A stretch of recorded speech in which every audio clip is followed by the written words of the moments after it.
నమస్తే, తెలుగు న్యూస్కి స్వాగతం. మాజీ ముఖ్యమంత్రి జగన్మోహన్ రెడ్డి గారు ఎట్టకేలకు మీడియా ముందుకు వచ్చారు. అదానితో 1750 కోట్ల లంచానికి సంబంధించి సంచలనమైన ప్రెస్ మీటే అనేది అన్ని మీడియాలో ప్రొజెక్ట్ చేస్తూ వచ్చాయి. అదే స్థాయిలో జగన్మోహన్ రెడ్డి కూడా మాట్లాడుతూ వచ్చారు. సంచలనమైనటువంటి విషయాలను తెర మీదకు తీసుకొచ్చారు. కానీ మొత్తం చెప్పి అయిపోయిన తర్వాత రాష్ట్రానికి నేను ఇంత సంపద సమకూర్చి పెడితే నాకు శాలువా వేసి సత్కరించాల్సింది పోయి ఇలా రాస్తారా అని కొన్ని ఆయన ఏదైతే దుష్ట చతుష్టయం అంటాడో ఆ మీడియా సంస్థల్ని, చంద్రబాబుని, ఇంకా ప్రస్తుతం అధికారంలో ఉన్నటువంటి వాళ్ళని అందరినీ నేను ఇంత చేస్తే రాష్ట్రానికి ఇంత మిగిలిస్తే 1,00,000 కోట్లకు పైగా 25 సంవత్సరాల్లో మిగిలిస్తే నా మీద ఇంత దుష్ప్రచారం చేస్తారని నేను డిఫమేషన్ సూట్ కూడా వేస్తాను 100 కోట్లకి అని జగన్మోహన్ రెడ్డి చివరిగా తేల్చేశాడు. తెలుగుదేశం పార్టీ నాయకులు శరత్ చౌదరి గారు మనతో ఉన్నారు. వారితో మాట్లాడదాం. నమస్కారం శరత్. నమస్కారం గోపి గారు. ఏంటండి మరి అన్యాయం కదా, 25 ఏళ్లలో 1,00,000 కోట్లకు పైగా రాష్ట్రానికి ఆదాయం సమకూర్చి పెడితే శాల్వో వేసి సత్కరించాల్సింది పోయి జగన్మోహన్ రెడ్డిని ఇలాంటి దీనిలోకి లాగి రచ్చ చేయటం సమంజసమేనా మీకేమన్నా? గోపి గారు, ముందుగా ఈరోజు జగన్మోహన్ రెడ్డి గారి ప్రెస్ మీట్ చూస్తే ఫస్ట్ ఆయన మాట్లాడే మాటలకి ఆశ్చర్యం వేసింది. ఎక్కడ మొదలెడుతున్నాడో, ఎక్కడ ఎండ్ చేస్తున్నాడో, టాపిక్ ఎటు తీసుకెళ్తున్నాడో అనేది కూడా అర్థం కాలేదన్నమాట. తర్వాత ఆయన ఏదైతే చెప్పడానికి ట్రై చేస్తున్నాడో అది చూసి బాధేసింది. ఎటుపోతున్నాడో ఏమో పాపం, సరిగ్గా మొహం కడుక్కున్నట్టు కూడా లేడు, తెల్లింటికలు వచ్చేసినాయి. లుక్ కూడా కాస్త డిఫరెంట్గా అనిపించింది. లుక్ కూడా చేంజ్ అయ్యింది. గడ్డం తెల్లగా, జుట్టు తెల్లగా, రూమ్ లోనే ఉంటున్నట్టు ఉన్నాడు బెంగళూరులో. బెంగళూరు ప్యాలెస్ కూడా కాస్త నలుపు కనబడింది చూసారు. అవును, ఆయన ప్రస్తుత పరిస్థితి చూస్తే చాలా బాధేసింది అనమాట. జగన్మోహన్ రెడ్డి వ్యక్తిగతంగా ఆయన చూసి బాధేసిందా, లేకపోతే ఆయన చూసి ఆయన పరిస్థితిని చూసి బాధేసింది నాకు. ఊరుకోండి సార్, బాధపడే వాళ్ళు ఇన్ని కోట్ల రూపాయలు అవినీతి చేశాడని మీరు ప్రచారం చేసుకుంటా పోతారా? సెలవు గప్పాల్సింది పోయి చెయ్యాలండి. చాలా క్లియర్గా జగన్మోహన్ రెడ్డి 3 టేక్ అవేలు వస్తున్నాయి కాబట్టి మేము సెకీతో ఒప్పందం చేసుకున్నాం. అవతల వైపున సెంట్రల్ గవర్నమెంట్, యువతల వైపున స్టేట్ గవర్నమెంట్, మధ్యలో ఇంకెవరి ప్రమేయం లేదు. ఒకటి నేరుగా సెకీ ఒప్పందానికి వచ్చింది, వాళ్లే లెటర్ రాశారు, ఇది ఒక టేక్ అవే. అయితే రెండోది ₹2.49 యూనిట్ ఇస్తున్నాం అనేది మనకి స్పెషల్ ఇన్సెంటివ్ కింద ఇస్తున్నారు, ఇదొక టేక్ అవే.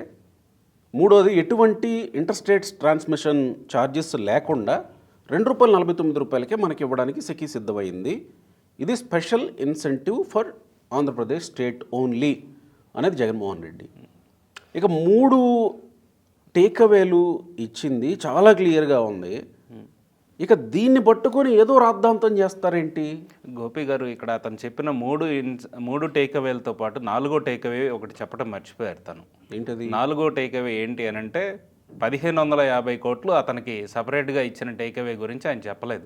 అసలు ఇక్కడ ప్రస్తావన చేయలేదు కదా సార్ జగన్మోహన్ రెడ్డి. దాని గురించి చెప్పట్లేదు. సెకీ రాష్ట్ర ప్రభుత్వం, సెకీ రాష్ట్ర కేబినెట్, సెకీ కేబినెట్ ఆమోదం, ఈఆర్సీ ఆమోదం, సిఆర్ఆర్సీ ఆమోదం. ఇక్కడ నేను మీకు ఒక చిన్న విషయం గుర్తు చేయదలుచుకున్నాను. తన తండ్రి అధికారంలో ఉన్నప్పటి నుంచి ప్రతిదీ కూడా ఇది కేబినెట్ ద్వారానే జరిగింది అని చెప్పడం ఒక పరిపాటి అయిపోయింది జగన్మోహన్ రెడ్డికి కావచ్చు, ఇదివరకు ఉన్న వైఎస్ రాజశేఖర కేబినెట్ మీద కేసేసేస్తే ఇంకా ఎంక్వైరీ ఏం జరగదు, ఇది కలెక్టివ్ డెసిషన్ అని చెప్పుకునేటట్లుగా ఒక ప్రయత్నం చేశాడు. రెండోది వచ్చేసరికి సెకీకి పవర్ ఎక్కడి నుంచి వస్తుందండి? సోలార్ పవర్ సెకీకి అమ్ముతుంది అదానీ అండ్ అజూర్, వాళ్ళిద్దరు అమ్ముతున్నారు. సో అదానీ దగ్గర నుంచి సెకీకి అమ్మినదే సెకీ ఆంధ్రప్రదేశ్కి ఇచ్చింది. సో ఫస్ట్ కూడా లెటర్లు వచ్చినాయి, 2-3 సార్లు లెటర్లు వచ్చినాయి వాళ్ళకి. కానీ సెప్టెంబర్ 15వ తారీఖు వచ్చిన లెటర్ని ఎందుకు రెస్పాండ్ అయ్యారు అని అంటే, ముందు దావోస్లో ఒకసారి మీట్ అయ్యి అక్కడ ఒప్పందాలన్నీ కుదుర్చుకొని తర్వాత ఆ 1,750కి ఏదైతే డీల్ జరిగిందో దాన్ని బేస్ చేసుకొని, ఆ 4th ఇన్సెంటివ్ని బేస్ చేసుకొని 4th టేక్అవేని ఇక్కడ ఈ 3 టేక్అవేలని పైకి చూపించి ఒప్పందాన్ని ఓకే చేసుకున్నారు. ఇక్కడ దానికి ఎక్కడ అవకాశం ఉంది? 3 అంశాల్లో నేరుగా సెకీ ఒప్పందం కుదుర్చుకుంది, ఈ ఇన్సెంటివ్లు ఇస్తూ వస్తుంది.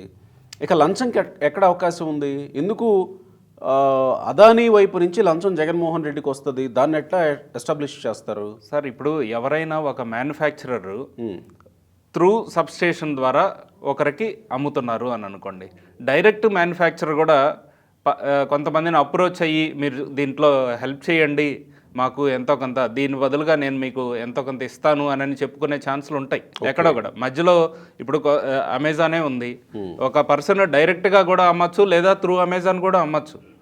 అలాగా ఇతను ఇక్కడికి వచ్చి నువ్వు దాని ద్వారా రా, నేను ఇటు నుంచి నీకు ఎంతో కొంత అమౌంట్ ఇస్తాను అని చెప్పి కుదుర్చుకున్న ఒక ఒప్పందం. అంటే జగన్మోహన్ రెడ్డి నేను వెళ్ళలేదు, సెకీ వచ్చింది అని అంటున్నాడు కదా ఇక్కడ. అంటే సెకీని కూడా ఇన్ఫ్లుయెన్స్ చేశాడా అదాని? అట్లా అనుకోవాలా? అంటే సెకీతో అదానీనే లెటర్ రాయించాడని అనుకోవాలా? సెకీకి పవర్ అమ్ముతుందే అదాని గారు కదండి. సెకీకి పవర్ అమ్ముతుందే అదాని ఎనర్జీస్ అండ్ పవర్. అంటే సెకీ తన అధికారాల ప్రకారం అన్ని రాష్ట్రాలని అడుగుతుంది. ఓకే. అదేవిధంగా ఆంధ్రప్రదేశ్ రాష్ట్రాన్ని కావచ్చు, లేదు పాండిచేరి రాష్ట్రాన్ని కావచ్చు, లేదు అని అంటే తమిళనాడుని కావచ్చు, ఒరిస్సాని కావచ్చు అడిగింది. మిగిలిన ముగ్గురు ఏం చేశారు? మిగిలిన ముగ్గురు 1000 మెగావాట్లు ఒకరు, 900 చిల్లర మెగావాట్లు ఒకరు, ఇంకొకరు 800 మెగావాట్లు కొనుక్కుంటే ఈయన మాత్రం 7000 మెగావాట్లు కొనుక్కున్నాడు. అవును సార్, 25 సంవత్సరాలకండి. 25 సంవత్సరాలకి 7000 మెగావాట్లు రూపాయలు 49 పైసలకే వస్తుంది కాబట్టి, తక్కువకే వస్తుంది కాబట్టి, ట్రాన్స్మిషన్ ఛార్జీలు కూడా లేకుండా వస్తుంది కాబట్టి మేము దాన్ని తీసుకున్నామని అంటున్నాడు జగన్మోహన్ రెడ్డి. గోపి గారు, ఇక్కడ ట్రాన్స్మిషన్ ఛార్జెస్ లేవు అనేది ఒక బూటకం. ట్రాన్స్మిషన్ ఛార్జీలు పక్క స్టేట్ నుంచి, ఇప్పుడు గుజరాత్ నుంచి కావచ్చు, రాజస్థాన్ నుంచి కావచ్చు, గుజరాత్ నుంచి కావచ్చు, ఒక లైన్ ద్వారా ఆ సోలార్ ఎనర్జీ అని అనేది ఆంధ్రప్రదేశ్ స్టేట్ దాకా రావాలి అని అంటే ఖచ్చితంగా ట్రాన్స్మిషన్ లైన్స్ అనేది దానికి పవర్ అనేది ఇంక్లూడ్ అయ్యి ఉంటుంది. తెలిసిన సోర్స్ ప్రకారం అయితే ₹2.21 దానికి ట్రాన్స్మిషన్ ఛార్జీలు అనేవి ఉన్నాయి. వెరసి ₹2.49 ప్లస్ ₹2.21 కలిపితే ఈయన కొనుక్కుంది ₹4.70. తద్వారా ఆంధ్రప్రదేశ్ ప్రజల మీద 1,56,100,00,00,000 భారం పడుతుందన్నమాట. అంటే ఇప్పుడు జగన్మోహన్ రెడ్డి అబద్ధం చెప్తున్నట్ట, ట్రాన్స్మిషన్ ఛార్జీలు లేవు అని? జగన్మోహన్ రెడ్డి ఖచ్చితంగా అబద్ధమే చెప్తున్నాడు అండి. అందులో క్లియర్గా ఇప్పుడు నాకు ఇక్కడ ఉన్న ఇన్ఫర్మేషన్ ప్రకారం నేను మీకు ఒక ఇన్ఫర్మేషన్ చూపిస్తాను. ఇక్కడ చూడండి, ఎక్కడా కూడా పవర్ ట్రాన్స్మిషన్ అనేది అదానికి మాకు ఎక్కడ జరిగింది అని అన్నారు. ఇక్కడ సంతకం పెట్టిన వాళ్ళు ఎవరెవరండి? ఇక్కడ సంతకం పెట్టిన వాళ్ళు వచ్చేసరికి government secretary Visakhapatnam, joint secretary to government energy department AP secretariat Amaravati, APEDPCL Visakhapatnam, Vijayawada. వీళ్ళందరూ ఎవరికి రాసిచ్చారండి? Adani green energy 24A limited.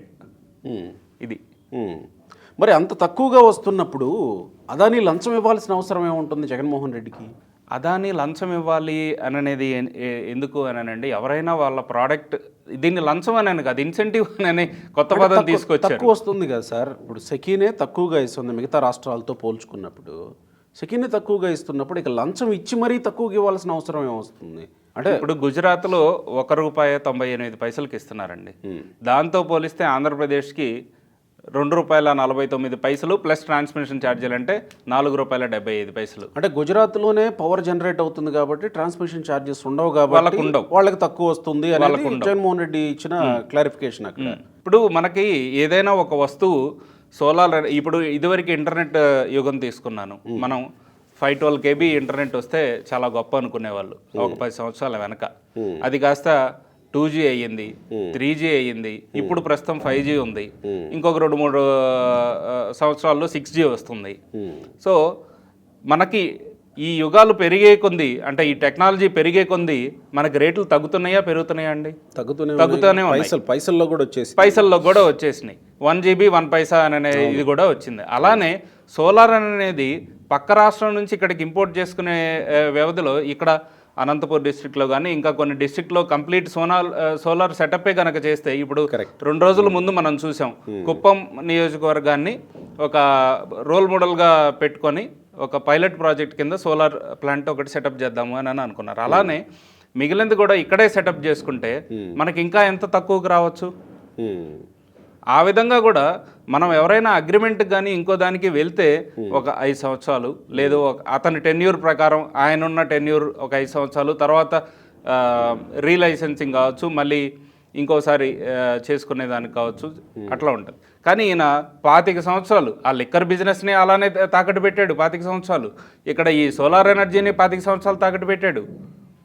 So ఖచ్చితంగా మేము అక్కడే కొంటాము అని ఒక అగ్రిమెంట్ ఏదైతే తీసుకున్నారో దానివల్ల ప్రజల మీద బలవంతపు భారం రుద్దినట్లే కదండి.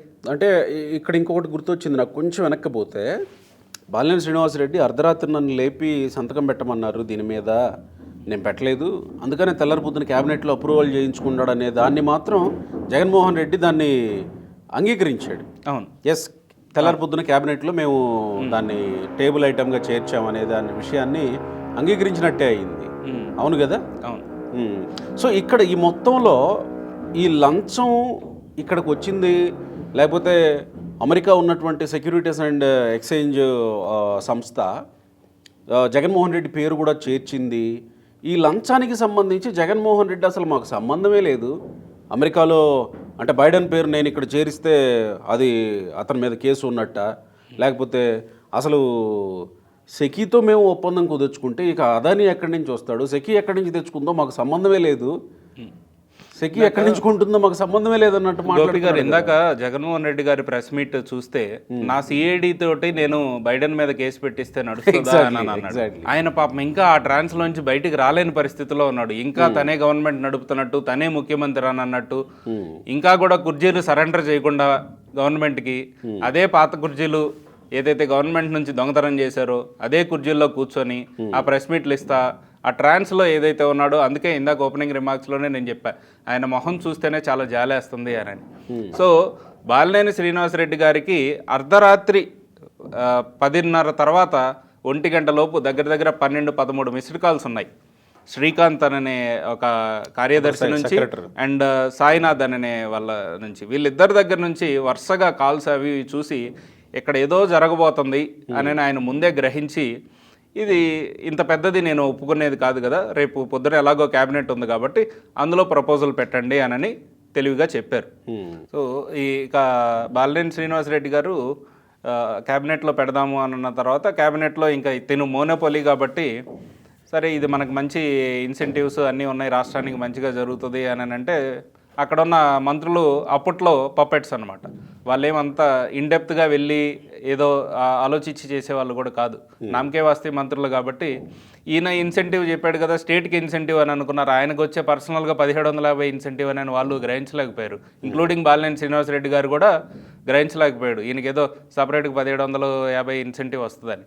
సో వాళ్ళు కమిటీకి సిఫార్సు చేయటము ఆ కన్సర్న్డ్ ఆఫీసర్స్కి, వాళ్ళు మళ్ళీ దానికి సంబంధించిన అన్ని వివరాలు స్వీకరించి ఒక సపరేట్ మీటింగ్స్ అవి ఇవి పెట్టుకొని ఫైనల్గా ఒక 40 రోజుల తర్వాత క్యాబినెట్కి మళ్ళీ తీసుకొని రావటము. అంటే ఇప్పుడు జగన్మోహన్ రెడ్డి ఇంతసేపు ప్రెస్ మీట్లో పెట్టి క్లియర్గా అన్ని విషయాలు పోసుకొచ్చినట్టు, ఒరిస్సాకి ఏమి ఇచ్చింది, తమిళనాడుకి ఏమి ఇచ్చింది, ఛత్తీస్గఢ్కి ఏమి ఇచ్చింది, గుజరాత్కి ఏమి ఇచ్చింది అన్నీ చెప్పుకుంటూ వచ్చి ఆంధ్రప్రదేశ్ విషయం కూడా ప్రస్తావిస్తూ చంద్రబాబు హయాలను ఎంత కొన్నారు, ఇప్పుడు ఎంత కొన్నారు, ఇవన్నీ చెప్పుకుంటూ వచ్చి చివరిగా 1750 కోట్ల రూపాయలు నేను అదానీ నుంచి తీసుకోలేదనో, లేకపోతే అదానీకి నాకు మధ్య ఈ ఒప్పందాలకు సంబంధించి ఏ సంబంధం లేదనో ఏమీ చెప్పకుండానే వెళ్ళిపోయాడంటే, అంటే ఆయన వచ్చి అనవసరంగా ఇంకాస్త ఇరుక్కున్నట్టు అయ్యిందేమో కదా. అవునండి, ఆయన ఏంటంటే ఆ క్వశ్చన్స్ అప్పటికి 2-3 విలేకరులు రైజ్ చేశారు, మీ మీద ఈ అభియోగాలు ఉన్నాయి ఏంటి అని. దాటవేసే ప్రయత్నం చేసేసి నాకు 6 అవుతుంది, టైం అయిపోతుందని చెప్పి వెళ్ళిపోయాడు. అంటే అదానీతో ఒప్పందం నాకు జరగలేదని చెప్పలా, ఆయన స్టేట్లో బోల్డ్ అన్ని కంపెనీలు ఉన్నాయి ఆయనకి, ఆ పనుల మీద వచ్చాడు, చాలా సందర్భాల్లో కలిశాడు. అసలు దీనికి విద్యుత్ సోలార్ ఎనర్జీ దీనికి సంబంధించి మేము అసలు ఒప్పందం చేసుకోలేదనే మాటని జగన్మోహన్ రెడ్డి ఇక్కడ చెప్పలేదు. ఇక్కడ ఈరోజు జరిగిన ప్రెస్ మీట్లో ఎక్కడ మ్యాక్సిమం అదానితోటి ఉన్న లింక్ని ఎస్టాబ్లిష్ చేసి ప్రస్తావించడానికి అసలు ఇష్టపడలేదు. ఆయన మొహక లెక్కలు కూడా చూస్తే ఏదో చిరాగ్గా ఆయన పేరు ఎత్తిన వెంటనే చిరాకు పట్టడం ఇట్లాంటివి చేసాడే కానీ ఆ టాపిక్లోకి వెళ్ళదలుచుకోలేదు అతను. కానీ ఇదివరకు తను ముఖ్యమంత్రిగా ఉన్నప్పుడు జగన్మోహన్ రెడ్డి గారు చూసినట్లయితే అదానీ లాంటి సంస్థని మనం ఇక్కడికి స్టేట్కి తీసుకొచ్చి పవర్ అనేది వీటన్నిటిని జనరేట్ చేయడంలో ముఖ్య భాగం మనం చేస్తున్నాము అని అంటే మన ప్రభుత్వం ఎంత మంచిదో అని చెప్పి ఒక్క జగన్మోహన్ రెడ్డి హయాంలోనే అదానీ లాంటి సంస్థలు వచ్చింది రాష్ట్రానికి అని వచ్చినాయి చెప్పారు. అని చెప్పి ఇప్పుడేమో నేను చెప్పలేదు అని అంటున్నారు. ఏదైనా కూడా ప్రాపర్ విచారణ ఎలాగో జరుగుతుంది. ఆల్రెడీ ఆ ఫైల్స్ అన్నీ మూవ్ అవుతున్నాయి. ఏం జరిగినాయి, ఎప్పుడెప్పుడు ఏమేం చేశారు అని అనేది ప్రస్తుతం ఉన్న కూటమి ప్రభుత్వం ఖచ్చితంగా బాధ్యుల మీద కఠినమైన చర్యలు తీసుకొని, ఎందుకంటే ఇది ఒక వ్యక్తికి సంబంధించింది కాదు, రాష్ట్ర ప్రజానీకానికి సంబంధించింది. రాష్ట్ర ప్రజల మీద ఇంత భారం పడుతుంది అని అంటే దీనికి ముఖ్య కారకుడు జగన్మోహన్ రెడ్డి అని అన్నప్పుడు ఖచ్చితంగా వారి అందరి మీద చర్యలు తీసుకోవాలి. తగిన టైంలో ఖచ్చితంగా మంచి చర్యలే తీసుకుంటారు. ఆ చర్యల కంటే ముందు ఫస్ట్ ఈ ఒప్పందాలు రద్దు చేసుకోవాలి కదా. మీ ప్రభుత్వం ఒప్పందాలు రద్దు చేసుకునే దిశగా వెళుతుందా లేదా, ఏంది పరిస్థితి? గోపి గారు, ఇప్పుడు ఒప్పందాలు రద్దు చేసుకోవడం అంటే ఇదివరకు 2019లో ఈయన ముఖ్యమంత్రిగా జగన్మోహన్ రెడ్డి వచ్చి రాగానే పవర్ అగ్రిమెంట్స్కి సంబంధించిన ఇంటర్నేషనల్ నేషనల్ లెవెల్ అగ్రిమెంట్స్ కూడా ఒక 23 ఒప్పందాలు రద్దు చేసుకున్నాడు. అప్పట్లో ఎంతో వివాదం చెలరేగింది. ఎందుకంటే కొన్ని పీపీపీ అగ్రిమెంట్స్, పబ్లిక్ ప్రైవేట్ ట్రాన్స్పోర్ట్లో మనం తీసుకునే అగ్రిమెంట్స్ వల్ల కొన్ని సంబంధాలు కూడా తెగిపోయే ఛాన్స్ ఉంటుంది. ఈ విషయంలో అలాంటి అవకాశం లేదులేండి సార్. ఎక్కడ ఇంటర్నేషనల్ లెవెల్లో ఫ్రాడ్ జరిగిందని, ఇంటర్నేషనల్ లెవెల్లో బ్రైబ్స్ ఇచ్చారని ఎంత ఎస్టాబ్లిష్ అయిన తర్వాత ఈ విషయం రద్దు చేసుకుంటే వచ్చేదే ఉంది? లేకపోతే ఎవరో ఏదో ఏపీలో ఇలా జరుగుతుందని వెనక్కిపోతారా? రాకుండా అట్లా ఇంకా మంచి జరుగుతుందని ముందుకు వస్తారు కానీ ఈ విషయంలో. అందుకే రద్దు చేసుకోమని అడుగుతున్నాం. సో ఖచ్చితంగా వీళ్ళు వేసిన కమిటీ ఏదైతే ఉందో వారి అందరి దగ్గర నుంచి సూచనలు సలహాలు తీసుకొని ఆల్రెడీ లీగల్ టీం కూడా వేశారు. లీగల్ ఒపీనియన్స్ కూడా తీసుకొని ఆ తర్వాత ఏ డెసిషన్ తీసుకోవాలి అని అనేది కూటమి ప్రభుత్వం అండ్ మోదీ గారు అందరూ కలిసి ఒక డెసిషన్ తీసుకుంటారు తొందరలోనే. రైట్ అంటే ఇది ఇప్పుడు బర్నింగ్ టాపిక్ కాబట్టి తొందరలోనే మంచి డెసిషన్ తీసుకుంటారు. రైట్ అండి, థ్యాంక్ యూ.